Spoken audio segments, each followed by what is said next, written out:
Сәлем баршаңызға. Бүгін өте жұмсақ болып пісетін айраннан жасалған блини жасайтын боламыз.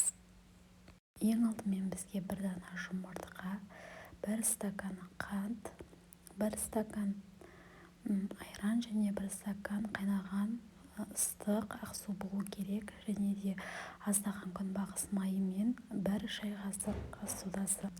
Жұмыртқамызды және қантымызды араластырып жақсылап, үстіне айранымызды салып араластырамыз. Және де ыстық қайнаған суымызды аз-аздап құйып отырамыз. Бәрін бірге құюға болмайды, аз-аздан құйып отырамыз. Сосын күнбағыс майымызды құйып жақсылап араластырып, ұнымызға ас содамызды араластырып алып, бірінші сосын барып массамызға қосамыз. Жақсылап араластырып, біркелкі болғанша жақсылап араластырып аламыз. Осындай сұйықтықта болу қажет.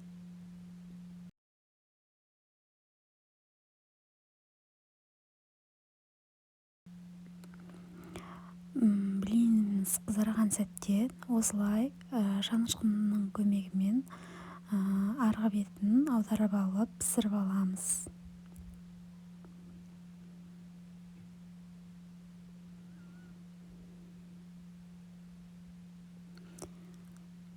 Бізде осындай әдемі блини шығады.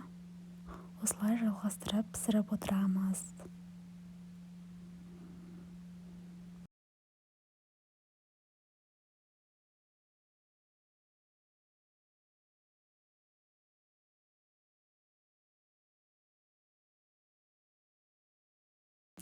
Міне блиніміз дайын болды. Өте жұп-жұмсақ, әп-әдемі болып шықты.